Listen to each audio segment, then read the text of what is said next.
প্রিয় মানুষ,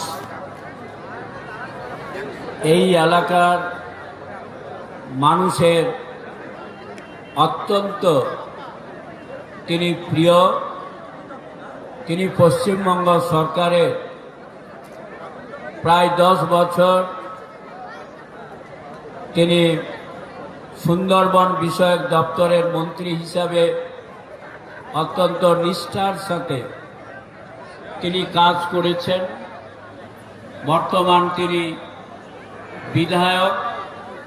সেই পরম শ্রদ্ধেয় শ্রী মন্টুরাম পাখিরা মহাশয়কে আমার আন্তরিক ধন্যবাদ, কৃতজ্ঞতা, ভালোবাসা এবং শুভেচ্ছা জ্ঞাপন করি।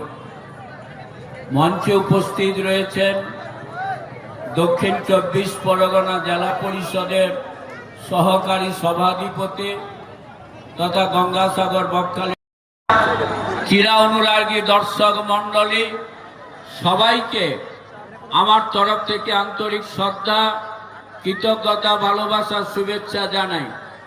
মঞ্চে উপস্থিত রয়েছেন বহু বিদগ্ধ ব্যক্তিবর্গ।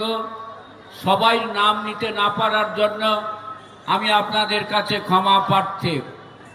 আমি বক্তব্যকে দীর্ঘায়িত করব না। যে কথা সত্ত্বেও আমাদের মন্টুবাবু বলেছেন আপনাদের কাছে যে মানুষ কবে কাকদ্বীপ ফুটবল কার্নিভাল অনুষ্ঠান অনুষ্ঠিত হবে তার দিকে তাকিয়ে থাকে। এটা অস্বীকার করার কোনো কারণ নেই। গুটি গুটি পায়ে হাঁটতে হাঁটতে আজকের এই কার্নিভাল প্রায় 7 বছরে পদার্পণ করেছে এবং এই কার্নিভাল আমাদের যে প্রেস মিডিয়া যারা রয়েছেন, যারা ইলেকট্রনিক মিডিয়া রয়েছেন এবং লাইভে আপনারা সবাই এই খেলা আপনারা আগামীকাল থেকে দেখতে পাবেন এবং কানায় কানায় পরিপূর্ণ হবে এই বিধান ময়দান। তাই আপনাদের কাছে অনুরোধ করব, ফুটবল খেলা আপনারা ভোগ করুন। খেলার মধ্যে উত্তেজনা থাকবে।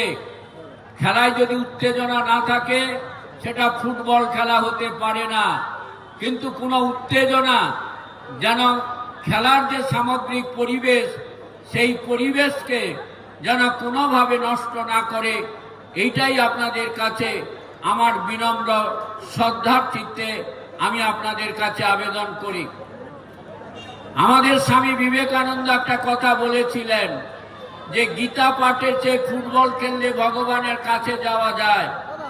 তাই বলে তিনি গীতা পাঠকে নিষিদ্ধ করেননি। তিনি বলেছিলেন গীতা পাঠ করতে গেলে যেমন চাই সংযম, ধৈর্য, একাগ্রতা এবং দৃঢ় মানসিকতা, তেমনি যারা ফুটবল খেলোয়াড় তাদের মধ্যেও সেই সংযম, ধৈর্য, একাগ্রতা এবং দৃঢ় মানসিকতাই তাদের এই খেলার ক্ষেত্রে সাফল্য এনে দেয়।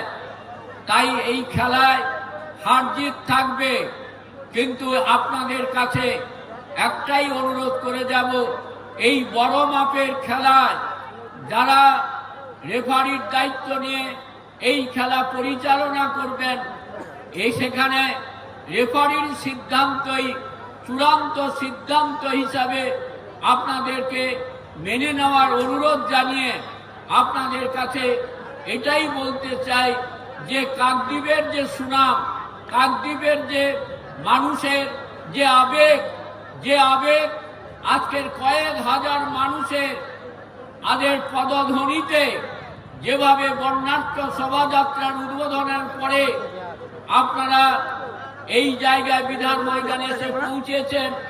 আমি আপনাদের পিছনে ছিলাম।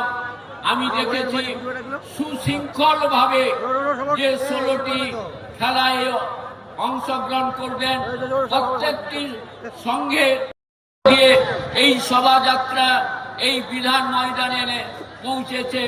সেই জন্য আপনাদের আমার তরফ থেকে আরেকবার আন্তরিক শ্রদ্ধা, প্রণাম, ভালোবাসা, শুভেচ্ছা জানাই। আর যারা আজকের এই সঞ্চালনা করছেন আমাদের প্রিয় দিদি এবং আমাদের ভাইরা যারা রয়েছেন তাদেরকেও আমার তরফ থেকে যথাযোগ্য সম্মান শ্রদ্ধা জানিয়ে আপনারা সবাই ভালো থাকবেন, সুন্দর থাকবেন। ধন্যবাদ।